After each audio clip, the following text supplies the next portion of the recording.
sir, o nganong nakasulod ning maong suspect nga naay diferensya sa pangisip sa usa ka classroom o dito naka pukpok og martilyo sa bata samtang during sa recess time nya diha jud mismo sulod sa classroom.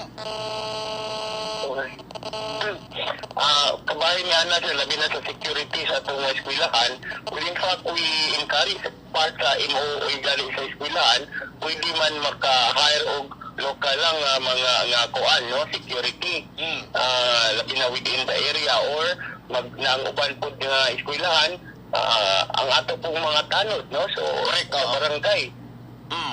Na apod, so muna na natinga kung anong nakasulod og ana na naaman gyud na yung mga security guard ang eskwelahan or walay sikyahan or walay security guard na itanod. So i-allow yun na sa tuan na imuing para sa honorarium ana. Okay. So naka-budget ni sir ang atong security measures sa usa ka tunghaan, naka-budget jud sa MOA matag tuig.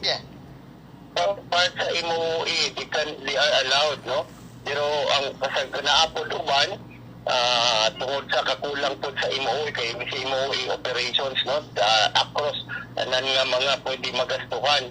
Ang kasagaran po ang mga principal nakigalayon po sa ato ang mga barangay official sa barangay captain sa LGU or sa municipality or sa city para matagaan sila og security. O una sa barangay may mga tanod o napoy ubang city mo hatag po og security guard. So mauna ang ibang buhat ang turag yun nga masiguro na inaay magbantay na security sa kada eskwelahan. So ato po nang susihon kung ngano ang eskwelahan, no, nga nakasulod tinuod, no, kasulod nga asa baron ang gitugyanan at tanod ba or security guard or ang eskwelahan ba wala ba fence or lapos-lapos asa siya sa bukid pa or sa poblasyon area kay aron ma-check po na mo po. Actually sir, sa barangay Puhagan ni sir, babaw pa ni sa Valencia dito sa may EDC, Energy Development Corporation, so medyo bukid-bukid na yun ni siya sir nga maong area. So usually bukid-bukid sir, tanod yun na ang nagbantay. Gi-augment sa ito ang eskwelahan niya, tagaan lang po ito, inagmay honorarium. Okay. Labi na, minsan bukid-bukid, wala, akong natanaw, wala yun na siya, labi na alad. Okay. Sir, unsay atong hagit or mensahe pahibagno sa mga magtutudlo or mga school heads, school principal, labigit ni ini unya aron usab makapanalaminan kining mao paghitabo karon nga nahitabo sa may Puhagan, Valencia.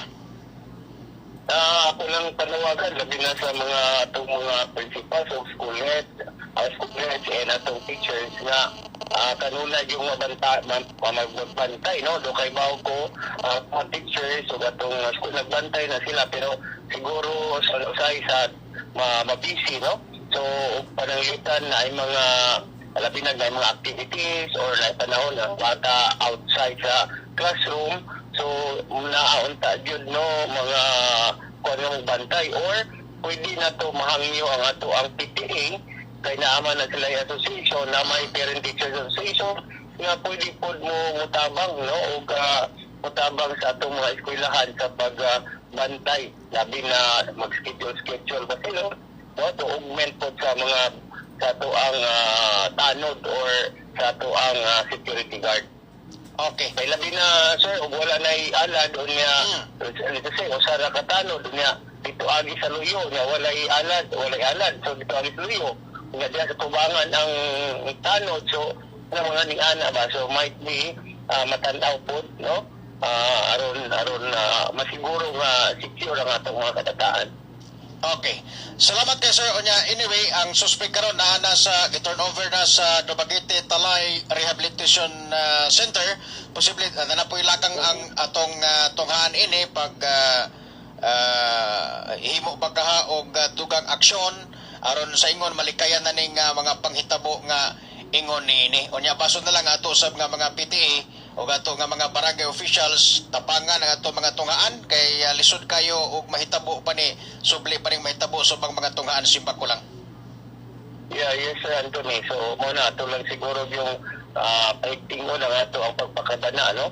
Kay, admittedly, labi na mga ning-aning nga mga butang about security, ang ato ang magong mga teachers, focus sa ilahang pag-deliver sa lesson, sa tutong principal o administrative, so mo nang nakig-alayon, nakig-kuhan yun ka sa LGU o sa ato ang mga PTA about ani.